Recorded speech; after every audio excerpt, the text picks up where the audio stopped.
Hello, everyone, and welcome back to another episode of My Best Life, the podcast where we explore the stories, insights, and experiences that help us live with greater purpose, authenticity, and meaning. Sometimes the most profound transformations begin in the moments we would never choose for ourselves.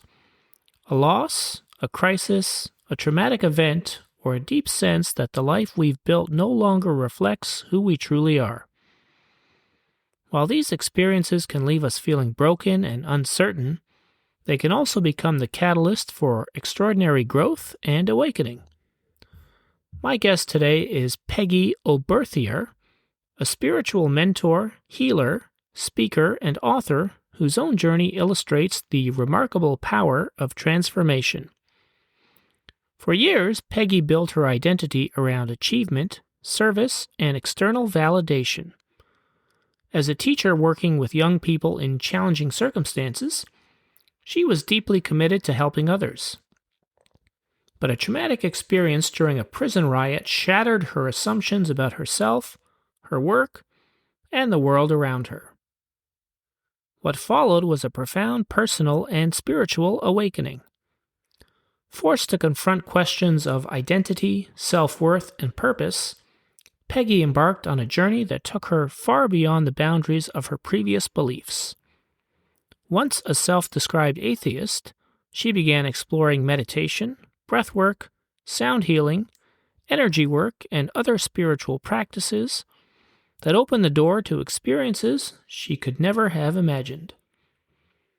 In this conversation, Peggy shares how trauma can become a doorway to transformation, why so many of us unknowingly base our self-worth on external validation, and what it means to reconnect with the deeper essence of who we are. We explore grief, healing, spirituality, and the unexpected gifts that can emerge from life's most difficult chapters. Peggy also opens up about powerful personal experiences that challenged her understanding of reality, including moments of connection that brought comfort, healing, and a renewed sense of purpose. Throughout our discussion, she offers practical wisdom for anyone navigating change, loss, or uncertainty, reminding us that even our darkest moments can contain the seeds of profound growth. Whether you're on a spiritual path yourself, questioning long-held beliefs, or simply searching for greater meaning in life's challenges, I think you'll find this conversation both thought-provoking and inspiring. So settle in and join me for a fascinating conversation with Peggy Oberthier as we explore how life's greatest challenges can become the doorway to healing, awakening, and transformation. If this episode resonates with you, please like it, please share it, and please subscribe. As always, thanks for listening. Peggy Oberthier, welcome to the podcast. It's a pleasure to be speaking with you today. Thank you very much for having me, Peter. I appreciate this. So, today we're exploring, amongst other things, how life's heaviest moments can break us open and lead to a deep spiritual awakening. And so I'd like to begin this episode by talking about metamorphosis, the ways a painful crisis can completely transform who we are. So to set the stage, Peggy, I wanted to look at two powerful thinkers who understood this journey deeply. The first is Khalil Gibran, who you may be familiar with, famous Lebanese-American poet and artist who wrote the classic book, The Prophet. So Gibran once wrote, "Out of suffering have emerged the strongest souls. The most massive characters are seared with scars." The other is from the Dalai Lama, who I'm sure you're familiar with, the beloved spiritual teacher of Tibetan Buddhism and a global voice for peace. And he has shared that suffering is a great teacher. It makes us more human, more compassionate, and more deeply connected to the essence of life. Peggy, I understand from your bio that you were working as a teacher in a youth detention center when you survived a terrifying prison riot. And as I understand it, that extreme trauma shattered your worldview and sparked an unexpected shift, turning you from a skeptic into a medical intuitive and a healer. So when you hear those words from Khalil Gibran and the Dalai Lama, how do they land with you? What do the themes of trauma and metamorphosis mean for your own life story? That's a beautiful beginning, Peter, and I love those quotes. I actually really love Khalil Gibran. And it brings me, I actually quoted him when I spoke at my mother's funeral. And I think I have to go all the way back to when I was 25, because the whole understanding that I have of suffering, it's like, I think the easiest example, and I will get to my prison riot story, etc., but everyone can understand and relate to grief and the depth of what that feels like in the human experience of just that, that earth-shattering despair of losing a loved one. And we only understand what love is, true love is when we actually, after we've lost it. Like we don't, this is just the nature of the human experience. This is what we've come on earth to have that physiological experience in our body, those sensations of the extreme joys and the pain and suffering and fear. It's like you can only understand what love is when you lose or through the grief. It's just a very sad case of how humans have why we're here. But I think for me personally, I probably needed that big shakeup to have the shift. And really, when I talk about my dark night of the soul in that experience, I'd had this whole identity as a super mom, extremely competent, overgiving. I'm 56 years old, so we are bred differently. The Gen X's. We are extreme martyrs. We work, we work and we complain and we're like victims and we just love that sort of suffering, right? So that's, it's like, that's how I was brought up. And so I would get up at 4:30, 5 o'clock, go to the gym, smash myself out, boxing, spin classes, hit classes, you name it. Then I would, cook for my family, get to the prison, check in. And I was literally in fight or flight all day long, and I didn't realize it because you're just in this state as you're working within a prison because you don't know what's going to happen. And I felt comfortable most of the time, but that probably was just all in my head and not in my body, right? When I think about it now. But my whole identity was, my self-worth was reliant on what I was doing and that external validation for self-worth. How good of a teacher I was, how I could get the most hardened criminal to get to do schoolwork. I could get the girl who wouldn't come out of her room, get her to come into the classroom, and I got a kid who hadn't written his name ever in his life at the age of 14. We got him writing his name and engaging in education. So there was this, but it was all like I needed my boss to tell me how great I was. I needed that validation from the floor staff, from the kids. It was always external validation of self-worth. So that's part of my identity as a person. But the other thing was that I was pretty much a hardened atheist after my Catholic upbringing. And then I went to university and I started studying politics, history, religion. And through that, I was like, oh, hang on. This is a construct. It was a very sort of, Marxist view of the world. It was, I'm not going to lie, my professors were very left-leaning. And I had this one religion professor who just basically said, there is no God, and this has all just been this capitalist sort of construction to appease the masses, or to control the masses, etc. And I really resonated with that as a concept. And then I also had this thing: well, why would a God allow all that suffering, right? That was the other thing I couldn't reconcile in my own head. So from the age of 20 to up until this, up until this prison riot, I was pretty much a hardened atheist. I probably, in 2016, so the prison riot happened in 2016, and at the start of that year, I'd had a conversation with one of my colleagues at a work function after a few drinks, and he told me about his near-death experience, and that just planted a seed in my head. And I was absolutely gobsmacked of what he told me. I couldn't believe he described this light. And then after that conversation, I started listening to a few podcasts about near-death experiences. So something in my head piqued my curiosity. Fast forward to, so that was probably in June. And then by November, I got caught up in this terrifying experience at work. I won't go into the details, but one of the things that was the most, it wasn't actually the experience itself, it was how it was handled afterwards by my bosses. That was the most horrible thing for me. And because as they said, like, it's never the kids, it's never the when people who work in child protection or work in these systems, it's never the actual kids themselves. It's the system that wears you down. And I couldn't go back to work because they completely destroyed the whole prison, and they were transferred an hour and a half away.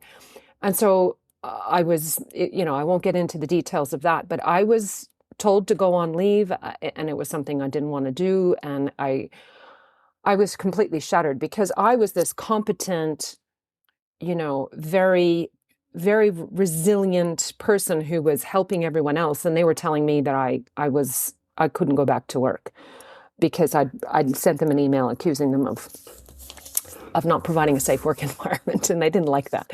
It was awful. And I was left all alone, and I had been in this beautiful community for 5 years of these beautiful, supportive, fun colleagues. And it was almost like this connection, and I was just on the outs.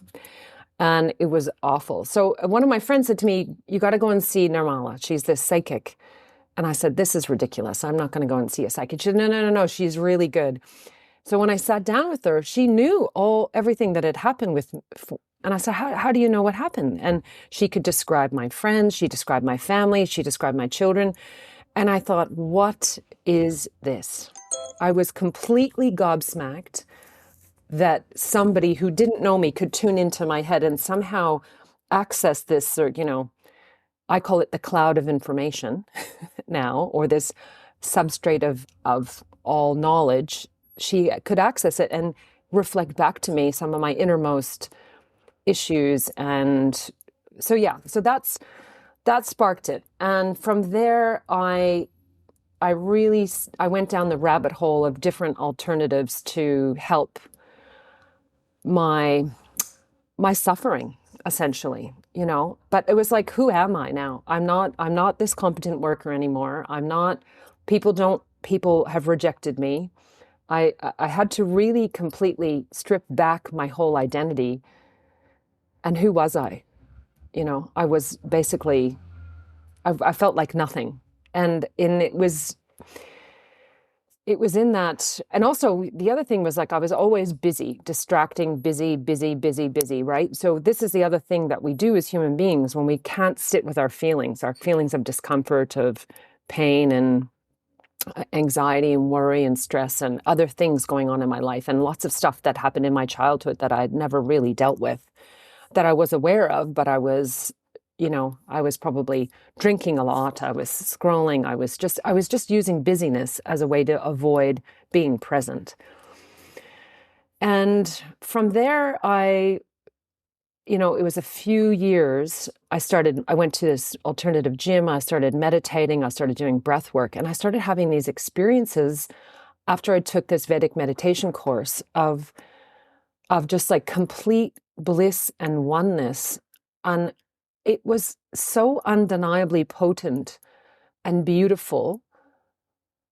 I just knew that I just wanted to continuously sit in this, the depth of I felt free. I felt free for the first time in a long time. It's just sitting in those meditations.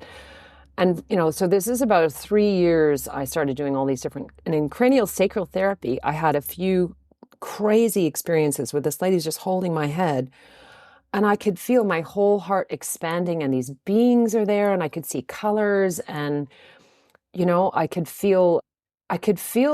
I felt my ancestors there. I felt all these, and she's like, "Oh yeah, Jesus is here." And I was like, "Oh my God, I could feel Jesus." And I'm like, I didn't even believe in Jesus.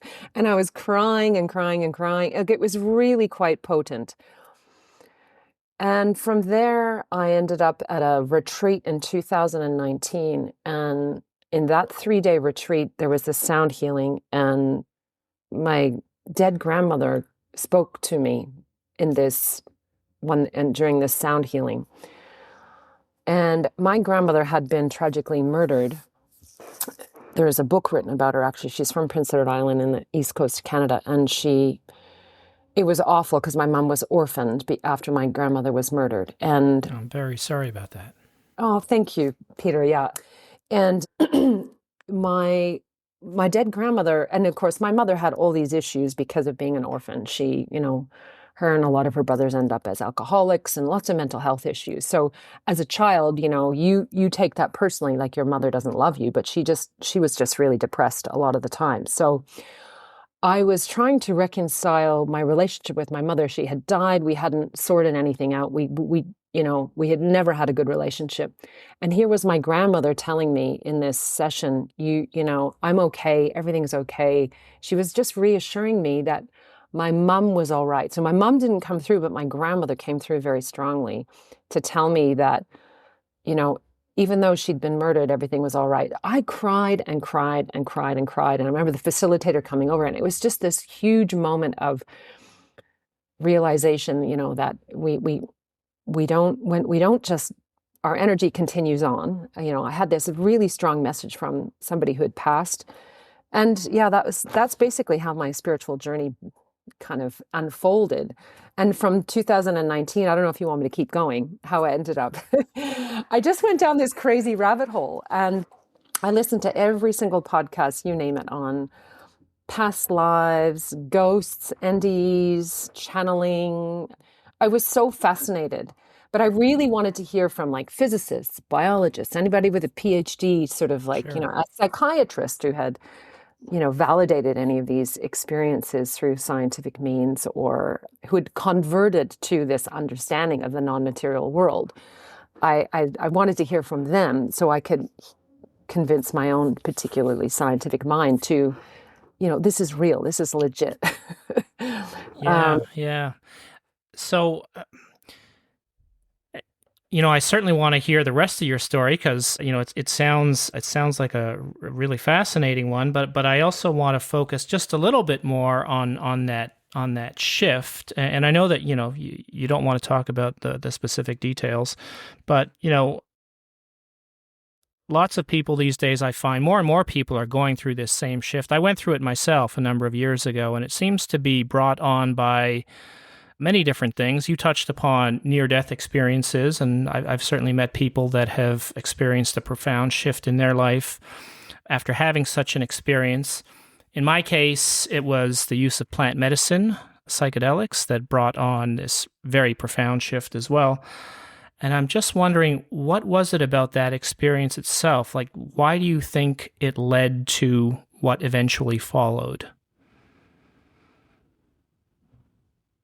Well, I think for me, it was, there was other stuff going on within my personal life as well, but this particular, this particular incident it was a rejection of me. Like I felt completely rejected, that I wasn't competent enough, or that I'd been, and because when your whole persona and your identity is, am I good enough? It's all external validation of self-worth. And then somebody's telling me, you're not competent. I ended up getting the letter saying that, anyway, I could have sued them and all that stuff, but I didn't bother. But anyway, but it was just, right. It was like, we don't have faith in you. You've been traumatized. We don't want you back at work. And even though I was cleared to return, it was this complete rejection of me as this competent, resilient, intelligent, innovative. Like I was doing these interesting programs and was creating all this stuff for kids in prison. It was a brand new school. And I think because I'd been so reliant on other people telling me that I was a good person, and that I was worthy, and because that's what you do as a teacher. You're literally in front of 25 kids, and teenagers reject you, but the kids are like, oh, I love you, miss, I love you. So you're constantly you're seeking that externally. And when you get rejected, it's like, okay, well, you have to go within. You have to find within yourself, like, I am inherently good within myself, and I don't need those people to tell me that. Right. Right. It's like, it's kind of like when somebody breaks up with you and you feel that rejection, oftentimes that can also spark, or when you get injured and your whole identity is just like, and the same thing, when I think back of it, it happened to me when I tore my ligament when I was in third year university, and I'd finally started on the basketball team, and I was in my peak fitness, and I was getting straight, really good grades. And then I tore a ligament in my knee, and I couldn't, like, I was so devastated, and I just had to lie in bed. I was really, really, really depressed.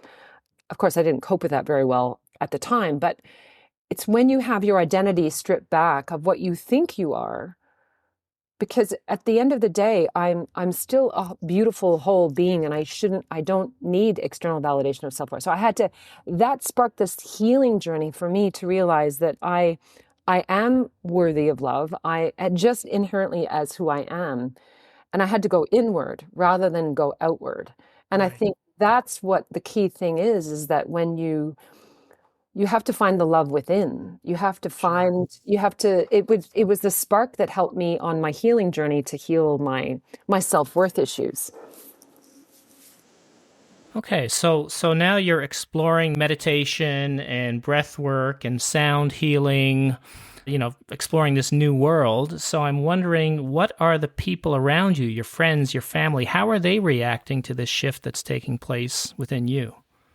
That's a really good question. People are struggling because I stopped drinking, right? So I had this sort of mommy friends that I'd met, and our whole lives revolved around Friday wine, dinner parties, going out, and there's a real culture of like like people are not present. It's all like you have a few drinks and then you might relax. So I really people are really struggling. My kids were fine with it because they were still young enough. My husband was very supportive. He was fine at the beginning of my journey, like, because it was like a health kick, right? It was like I meditate and I'm trying to deal with my stress so I can be happier. So my kids knew that I used to meditate in my car in the garage because it was the quietest space. And they're like, mom needs to meditate. And they just knew that I was calmer, and this was what I was doing for my mental health. So that I think they understood that. But yeah, I definitely had to shift friendship groups. I mean, I had a couple of friends that were just so supportive, and they've still remained my friends all the way through. And they don't really understand what I'm doing now, but they're still super supportive. But I completely shifted. And my family, my extended family, they were, and my friend of 35 years, she just thought, this was really hard for her because she likes drinking. We were doing these girl trips to different places, and she struggled with it. What do you mean you're not drinking? And it really helps. It really it makes people feel very insecure about their own drinking when you stop drinking, right?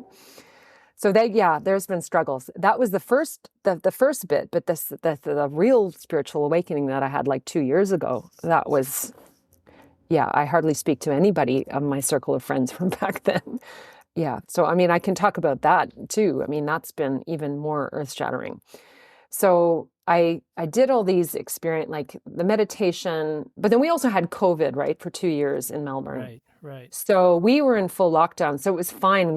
I didn't have to see people. And it was actually kind of freeing for me because I could just go for my long walks, listen to my crazy podcasts, meditate in my car 2 times a day, and just go off in this woo-woo world and not have to worry about not going to this dinner party or that, that 40th birthday or whatever. So I was really I was in my element. Really, because I was working as a counselor in a school at that time, and I was doing teaching one class, and it was all online, and kids didn't want to do the counseling online. So I had a lot of free time. I was doing a lot of phone calls to parents and stuff, but I would go for these really long walks and listen to the podcasts. And I listened to the craziest podcasts, and that's really where and I started booking some sessions online with different people, different Akashic Records readers and psychics. And I had lots of different readings, and I was trying to get them to tell me what I was supposed to be doing next.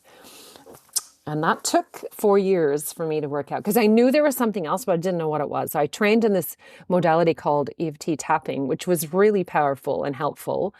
And I introduced that to my students, and I had a bunch of friends who were my guinea pigs, and that was really powerful. But as I was working with people, I would get these intuitive hits about, like, I knew that there was something faster than what was happening. Like, it felt really slow for me. I was like, we can shift this quicker. I don't know how, I didn't know what it was, but I just knew there was a quicker way to go through this trauma. And so this is, fast forward to 2024, and I ended up booking this session with this guy who is a medical intuitive. And I'd heard him on a podcast. I literally called as soon as I got to work, when I sat in the car park. I made the phone call, and I couldn't get in. This is February. I couldn't get in till end of April. Then he emailed me and said, I'm called to see you earlier. And he booked me in the next week. And I was like, oh my God, why? What? That's so weird. Do I have cancer? Like, why does he want to see me earlier? I just wanted help for my knee that I was still struggling with. And I had this 3-hour session with him. And the end of at the 2-hour mark, he's like, first he was telling me, oh, wow, your energy is amazing, blah, blah, blah. He was like, oh, you're a healer. I was like, what? And he was telling me all of these things about me. He cleared all these, I don't know, these blocks that I had about accessing my gifts and understanding what my gifts were. Now, I'd had a reader tell me that I was doing healing when I was working with people in sessions, and I was like, what do you mean by that? I didn't really understand. But he explained it to me, like, the energy the resonance of my frequency or vibration, whatever, can help transmute, release lower density energies within people. So it's like I'm a transmuter, which is what he explained to me. He said, no, you're a medical intuitive. I said, I have no idea what you're talking about. He goes, no. He's very literal, and he doesn't really understand, like, it's probably on the spectrum. I probably diagnosed him. He just said, look, I have a waiting list, and I have a lot of Australian clients. So I'm going to put you on my directory. If you just sent me a photograph and set up PayPal, it's really easy. I'm going to send you some clients next week. I said, what are you talking about? And I was like, he said, no, you're a really, really powerful healer. And I was like, okay, I don't know what you're talking about. And he said, no, you should be doing this work. So that's how it started. And sorry to interrupt you, Peggy. Yeah, go ahead. Can you explain what is a medical intuitive exactly? Right. So a medical intuitive, this guy's French, and he likes the word medical intuitive because in France you can't use the word healer, because you can't say you're healing anybody. Medical intuitive is basically the ability to, scan a body and understand what the spiritual, physical, emotional blockages are. Now, this guy, my old mentor, he would get a 3D scan of a body. Like, he could see, like, where like a lump was or whatever. My knowledge came in as a knowing, or I would get mirrored symptoms in my body. So that was, my session with him was on a Saturday. On the Monday, he said, hey, can you join me in one of my sessions? Because this woman has got some really hard issues, and can you help me? Because it was all on Zoom. I could use you because you're very powerful. I'm like, okay. So I joined him, and I'd never scanned a body before, right? So I was like, oh, I said, have you got pain in your left knee? And she's like, yeah, I've got pain in my left knee. And I was like, oh. So you just, as it was explained to me, so I'm sitting, I'm calling in beautiful angelic frequencies. I'm sitting in my heart space. I'm sending healing love and light to her, and then all of a sudden her pain is going away. Like, it's so strange. But I could feel and sense and know, like, people had, like, entities on them, or parasitic, I call them, I don't like to talk about too much about entities, because people get freaked out and everything like that. They're sort of lower, I don't know how to describe them. Sometimes they're earthbound souls that kind of parasitically attach, and they can talk to you and stuff like that. Sometimes they're non-earth, they're not human. I don't want to get too much into detail because people get freaked out by it, but I just see attachments on people and we can remove them, then people feel freer. The other thing that I see is, so throughout the work with him, and then I trained in Reiki and I became a Reiki master as well. So I'm using Reiki frequencies as well as my own intuition. But what I see now, the information that I get is I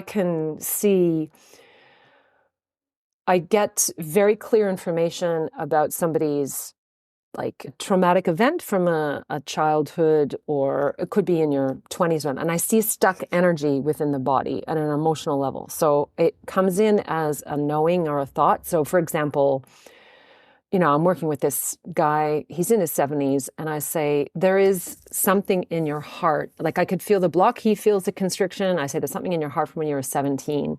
I said, I said, it's like, I can't describe the emotion. It's like loss, but it's not loss. And he said, oh, that's when my girlfriend decided to give up. My girlfriend got pregnant and she had decided to have the baby and gave up the boy for adoption. And I wasn't ready to be a dad then. So it's like that emotional charge is in his heart. And I could feel that. So I get very specific ages. Like, and I'll say, okay, well, there's something in your stomach from when you were 6 years old. And I can feel it's like a knot. And then, or like a lot of digestive, you say, oh, that's when my parents divorced. So it's like a powerlessness. But then when I go through the neck, it's very specific. I'll scan the neck. A lot of people have a lot of neck issues. So I'll go, okay, C1 is like this. It's a shock, a trauma. And I can see it's like when you're 7, they're like, oh, I fell off a horse. So I don't get the specific event, but I get the emotion and where it's located. And then it's really, really interesting. The thing with releasing stuck energy in the body and pain and suffering is just, it's like, as you speak about it and as you allow it, as you identify it, as you go back and allow that 6-year-old child to feel, wow, I'm sorry that happened to you. You were 6 years old. You were sad. It's okay to feel sad. It's okay to feel shock. There's something really powerful that happens it allows it to release. So some people have intellectualized and understood their grief, their trauma, but it's all in the head. The body is an energy body. And that's what I see as a medical intuitive. I see the stuck energy in the energy body. So can you just talking about helping clients to release that energy. Can you expand on that a little bit? Like, what does that look like? So on a scientific level, I can't prove anything. It's all anecdotal. So I use Reiki. I call in my Reiki remote healing symbols, and it's Reiki energy. Now, most of my clients feel and see energies. So when I'm working on them, they can feel the expansion so what I'm doing is I'm going through my heart space and I'm calling in your higher self, angelic frequencies, 12th dimensional beings. We call in the earth energy as well, we ground. And we set this intention to bring in healing energy to help release it. And I know that sounds completely crazy because we can't prove anything, but the way I see it is that it's like a light frequency that is emitted, and it's just straight over Zoom. So this is like even non-local. It's pretty amazing. As it's a very high vibrational frequency that the people match, and then this density cannot stay within the body. It starts to expand and free and release. I don't know if I can explain it any other way. It doesn't make sense to the material mind. I can't tell you the scientific way it works. But all I know is that the part of me that is very scientific struggles with it, that I can't explain it any better. I mean, like it's just, yeah, I don't know how to explain it. All I know is that I get the feedback going, oh, the pain is gone. Oh, it's gone. Oh, I can feel my heart expanding. Oh, my arms are buzzing. Oh, my ankle pain is gone. Like it just happens. I mean, if you would have told me, if I had not had the feedback, I would be sitting here going, I have no idea if this is working or not at the start, right? At the beginning, for sure. Right. But I can feel people when they're resisting. And so there does have to be an element of people trusting and allowing, wanting to release, right? And the kind of people that end up booking with me, they're the people that understand that you're your own healer within you, right? I'm just holding a mirror to you to show you that we're all divine creational beings. We can all heal ourselves. I'm literally just holding this space for you in this neutral, sometimes in this high vibrational, loving frequency to remind you that you are love and that you can heal yourself. Like I'm not healing anybody. I'm holding a frequency to allow them to remember that they can do it themselves. Like that's the way I see it. I'm a conduit for the energy to flow, and I'm trusting and neutral, right? So that was actually going to be my very next question. I was going to ask if people can release these blockages on their own, and if so, how? Well, I think that they can a lot of the times. I think that, so meditation and trusting, that the meditation is a really good way, because what you want to do is you want to slow down the process. So the non-dual reality, spiritual awakening modality, so the Buddhist way, it's recognizing that your thoughts, narratives, stories, they keep you in this loop of this particular identity. And when you drop into the sensation of the body and allow the emotions to just be without resistance, there's a lot of times there's a softening. So I think the majority of our pain and suffering is due to repressed emotions, because we're not allowing them. The thing is, and some people also argue, like, you don't want to get too caught up on resistance, because then it's resistance resisting resistance, right? And then that's another story. But anyway, so it's like resistance is bad. Well, no, resistance is just resistance, right? It's just, you can allow the resistance as well. That's what the idea is, that there's no judgment or any resistance to anything. But then if judgment arises, we don't resist that either. So it's kind of like, and so if I can give you an example, so a lot of pain and suffering, let's say, you get tension in the neck, you've worked all day with a colleague you don't like, you get home and you're like, oh, it's because I've been sitting at my computer all day. Well, you haven't allowed yourself to really feel that frustration. You haven't been able to speak your truth. So like a lot of neck and shoulder stuff is just repressed, I say, words, right? So I can see you, Peter, you see the truth in people. Like I know that when you have the capacity to look at someone and know when they're speaking the truth. So is that correct? I would like to think so. Yeah. So you have this, you can feel. So when people are contracted or lying it just feels like an affront on your soul. It's like, and so it feels like it, and what happens is a lot of times I see people, they have what I call this, like, the frequency of repressed words. And it's not like we're going to go walk around and being, calling people out on everything they say, but it's just, there's something very powerful in vocalizing, wow, that was frustrating. Oh, that really frustrates me because that lady just lies all the time, or she complains all the time. And I don't like that. And we don't get stuck in the story, but we're tuned with where the contraction is in our body. So part of the process of releasing is noticing the emotion as it happens and allowing ourselves to have that, just say it's okay to feel frustrated. But oftentimes we're judging ourselves for feeling frustrated. We're judging ourselves or resisting the anger because of the way we grew up. It's like, it's not okay to be angry. It's not okay to be sad. So our mind is telling us a different thing, right? But we're here on the earth experience to feel sensation. This is what we're here for. This is this rich 3D experience of sensation. And the sensations come in emotions. So crying, sadness, fear, anger, they're all okay.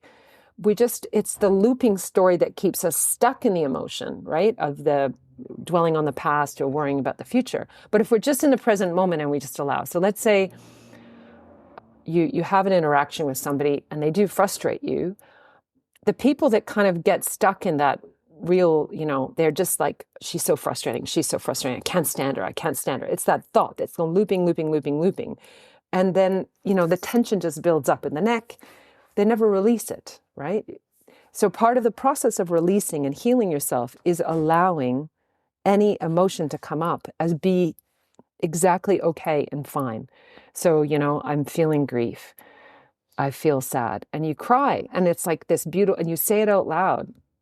So if it is, you're not aware of what the feeling is, right? This is a lot of times is what happens is that the pain bypasses, or sorry, the emotion bypasses the mind, and it's like it goes straight into your body, right? So if I'm intellectualizing, going, I feel great, and this is all good, and it's love and light, and they're like, oh, my body will tell me something else. So part of it is not resisting what's there, right? So you're like, okay, I'm thanking my body. My body's holding this pain because I haven't been able to access those emotions. Meditation, yoga, breath work, anything where you're pausing and being in full presence and allowing and not resisting, it just softens whatever is there, But I think that I think releasing on your own is good to a certain extent, but I think we do need these mirrors, people helping us shine a light on some of our issues. Sure. You mentioned meditation on a couple of occasions, and I wanted to explore that a little bit. I have my own daily meditation practice, and I've experimented with a few different modalities. Presently, my main meditation practice is Vipassana meditation, which comes from the Buddhist tradition.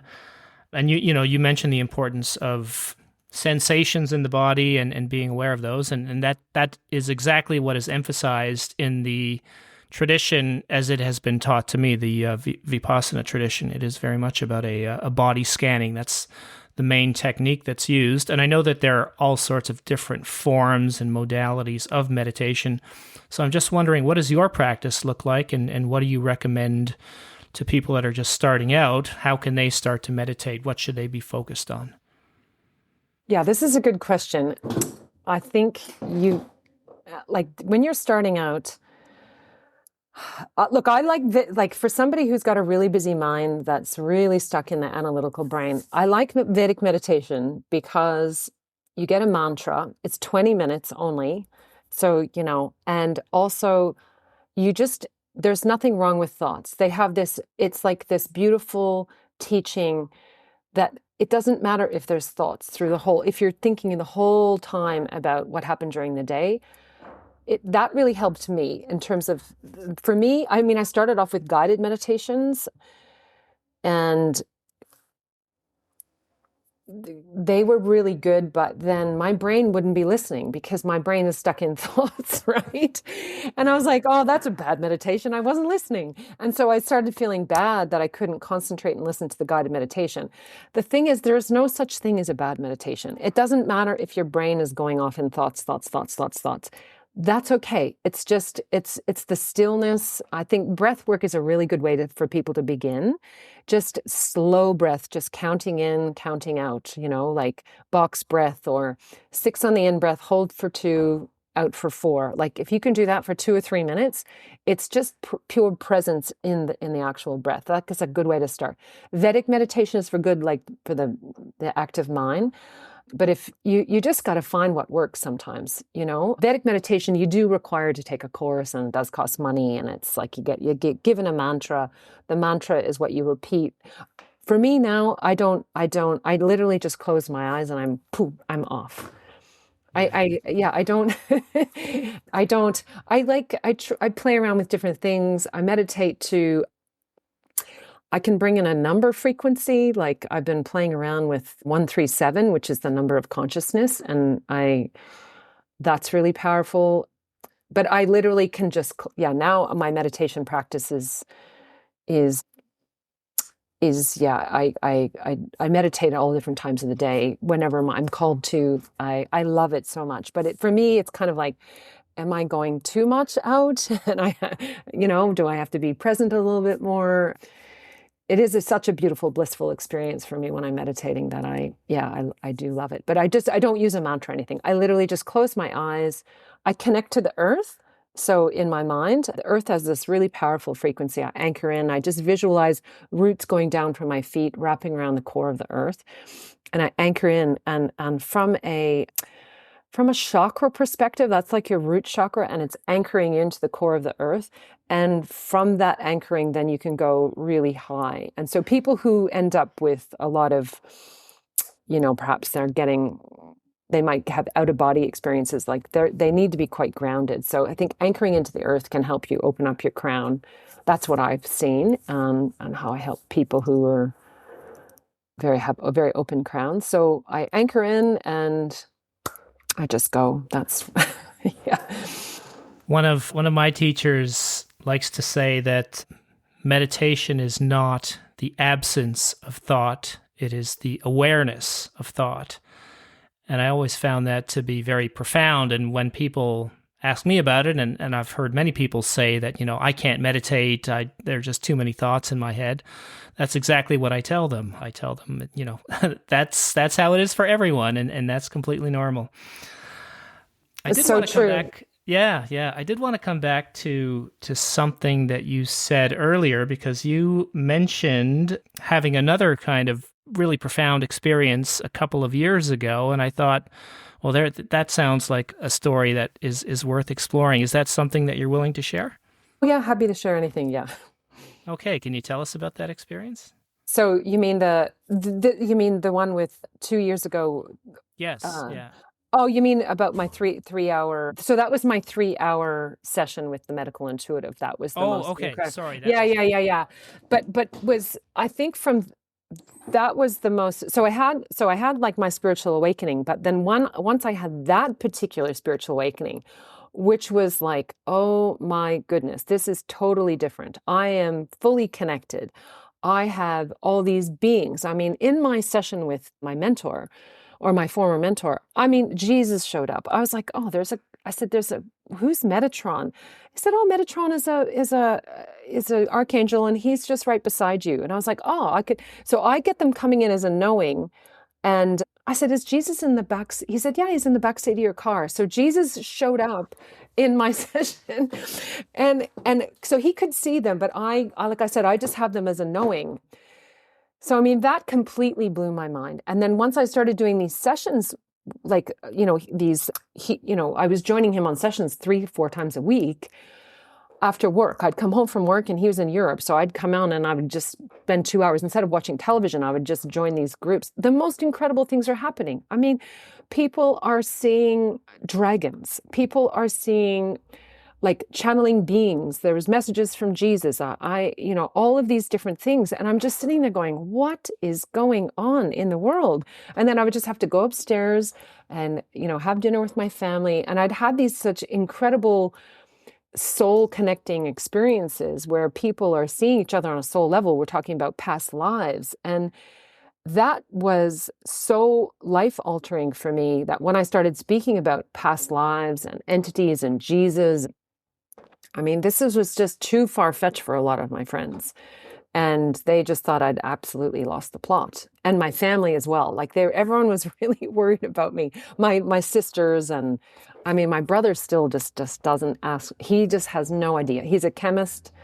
He's got a chemical engineering degree. His wife's a doctor. He just can't ask me. He doesn't believe in what I'm doing. He doesn't even ask me anything. And it's the same thing with my husband's family. They're very, very conservative. But what I see is that people are either curious or they're closed. And that openness is what people are interested in. And so they're curious. They might ask me questions. But a lot of some of my old friends, they just go, I'm really happy for you, Peg, but they won't ask me anything. They literally just think I've gone crazy. Yeah. So how does that feel for you as someone who, like me, was raised Catholic? You said you became an atheist for a long time. In my case, I would never have called myself an atheist, but I was more of an agnostic for many years. I was just kind of sitting on the fence.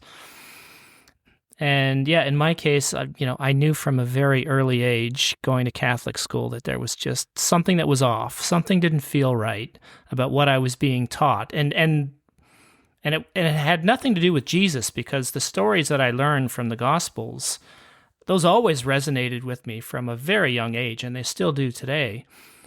But it was all the other stuff. It was all the other stuff that contradicted what was in the Gospels. I was like, well, wait a minute. They're saying the exact opposite in the same book. That doesn't make sense.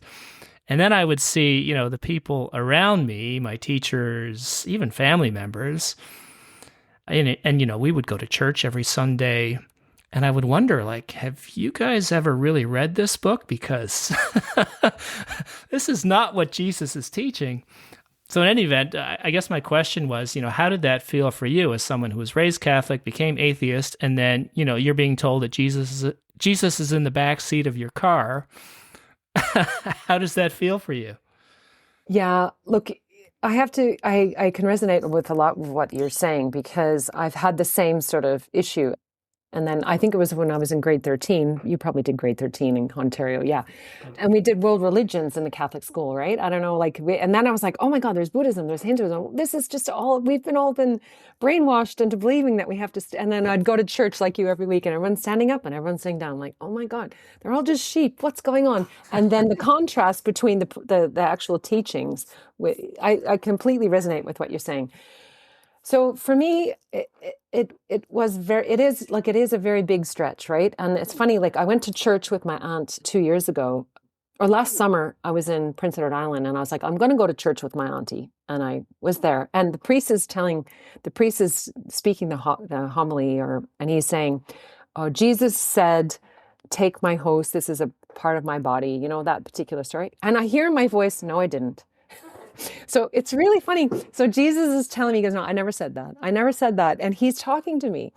And Jesus is actually really funny. He's actually got a very sense of humor. So that's how he shows with me. And then other people that I've spoken to, they go, no. Like there's a real comedy. There's like this, we're just taking life way too seriously. So, can I share that story with my family? No, I can't. Can I share it with my woo-woo friends?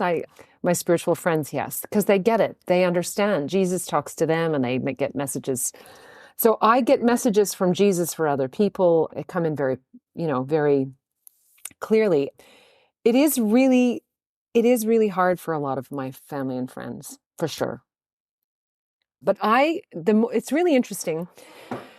The less that I doubt myself, okay, the less that I doubt what I'm experiencing, that I'm finding, the less it's reflected back to me. So if we are all in this simulation, I have got a lot of proof that that's actually a thing. It's so interesting how it happens. So like when I first started doing this work, my daughters were teenagers. So this is 2 years ago. They're just like, "Mom, what are you even doing? Why do you think you're even going to charge?" They were literally just reflecting back the inner doubt that I had within myself about my path and what I was doing. And I was in this closet, I was telling people I was counseling. I was telling people I was doing EFT tapping. I wouldn't tell them I was doing this stuff. And of course, every time I'd meet someone, there was this, and I was feeling contracted about telling them about what I was doing. That would just reflect back to me. Now I just go, well, I'm going to be talking to people who are going to get me. So when I went I went to Egypt and I went to Thailand, I was like, I'm just going to meet like-minded people who are interested in what I do. And that is literally what happens now. And if I think that people are going to be reacting poorly to me, they literally are. That's what's reflected back to me. Now my daughters think I'm like, they go, "Mom, can you help my friend?" And, "Oh, I told my friend you're psychic. Oh, you're so," like, that kind of stuff. And that's what's happening, because I feel better. I feel totally confident in what I'm doing. I firmly believe in what I'm doing, and that's being reflected back to me. So it's your hesitation about your own spiritual journey that is what is literally going to be reflected back to you. Interesting. What you were saying earlier about Jesus having a sense of humor really resonated with me. Oh. I recall during my first experience with plant medicine, with mushrooms, yeah, that was one of the thoughts that I had, because at one point early in the experience, I just had this urge to laugh for no particular reason at all, which is, a common reaction for people that experiment with mushrooms. This was a very intentional experience for me. I was working with a guide, so it's not like I, did some shrooms and went off to a concert or something. But yeah, at one point I was stifling the laugh because like I felt a bit self-conscious, and I thought my guide was going to wonder what was wrong with me. Like, why am I laughing? But then after some time, it came out, and I must have laughed the hardest I've ever laughed in my life. I actually fell off the couch. I was laughing so hard about nothing in particular. And that's when I realized that God has a wicked sense of humor.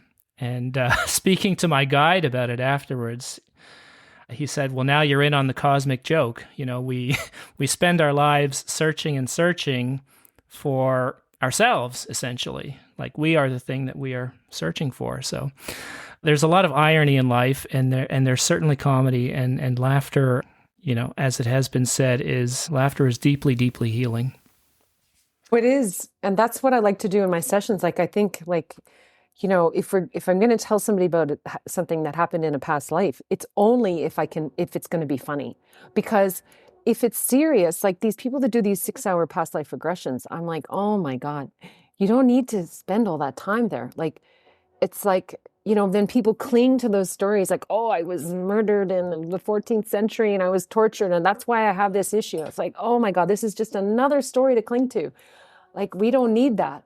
If I just, and I say, oh, do you want to know the good stuff or the bad stuff? Oh yeah, your husband, you might have killed your husband in a past life. And then like, we have a laugh about that. Do you know what I'm saying? Like but it only comes through if it's like, because laughter, and the other thing that's really, really cool is when you're in like this really intense healing, if you're smiling and laughing, the energy just transmutes so much faster. Absolutely. Like it just goes boom. I can feel it. It's pretty incredible. So yeah. So I think it's funny, like when I was doing counseling before, you can never really use your humor. Like me, you don't, because it's a deflecting tool and you're like, oh, but now we can have a bit of a laugh about things. And Jesus literally, like, and the angels, like, I've seen this, like, sarcastic clapping, going, oh, you finally worked it out. Like, and it's like, it's so funny when it comes through. Like it's, yeah. So staying with this theme of laughter and levity, we live in a world today where a lot of people are experiencing the exact opposite: anxiety, stress, for many different reasons. So what advice would you have for, those lost souls that haven't quite found their place in this lifetime and are maybe thinking about making some changes in their lives and don't know where to start? What advice would you have for those individuals? Yeah, look, I always, community, connection, meditation, breath work. Like, I think any kind of community that you can join where people are just loving and kind, the first step really is to forgive yourself and be kind to yourself. Some people are so hard on themselves. When I tune into people, a lot of these people have a lot of people that are struggling. They're actually just very deeply emotional, right? They feel feelings on an intense level. So when people are saying, oh, you're not resilient, no, you just feel it really intensely. It's like, I see so many people who are like, they're very energetically sensitive. So they have when they're watching the news, they feel it in their body. When they see suffering, it's like this really intense resonance within themselves because they're so empathic. So understanding yourself, and talk therapy is always a good way to start, but the problem, there is limitations with that because there's, the DSM-5 is so limiting. They don't see the energy, right? I see the energy. I think beginning with connecting with some kind of community is important. Like I said, breath work, meditation, anything where there's stillness and just a softening. And I love the Buddhist philosophy because it's all about self-acceptance and awareness. You start with just Eckhart Tolle, like the power of now, because presence is so, important. Although, Michael Singer is also a really good way to start. Anything where or any of the Buddhist teachings where you're just understanding presence is, you're completely free in full presence, right? There's nothing wrong with you in the present moment. And the stories, the narratives, the thoughts, they are not you. You are this divine creational being. Everybody is beautiful and whole and connected and pure love and awareness.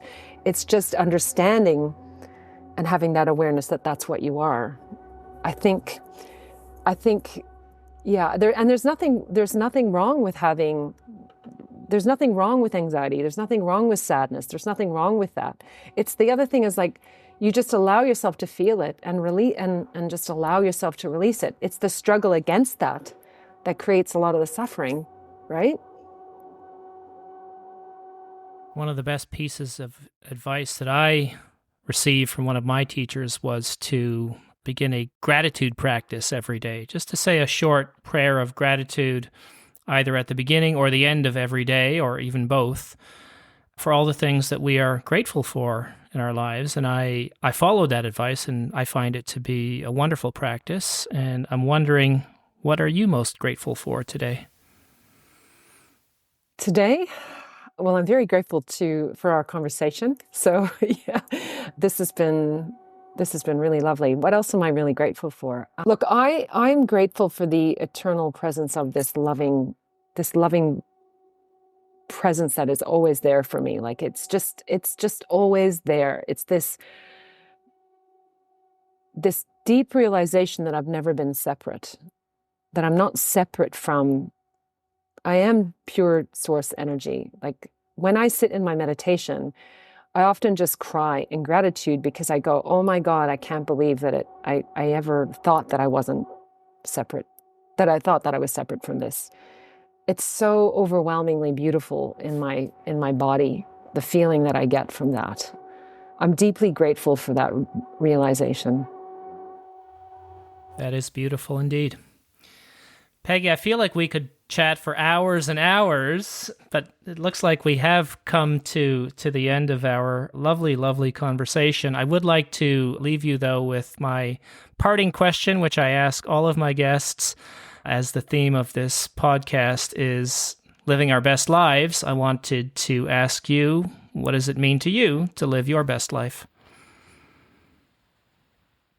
To live my best life is to live from my heart space, which is loving awareness of myself and others, and in deep presence of everything that is. I guess that's for me to live that's my best life, is living from my heart. Beautiful. Thank you so much, Peggy. Again, I really, really enjoyed this conversation. I enjoyed all of your lovely, beautiful, insightful wisdom that you shared. I appreciate your time. I appreciate you. Thank you so much. I have really loved our conversation, Peter. Thanks so much for having me today.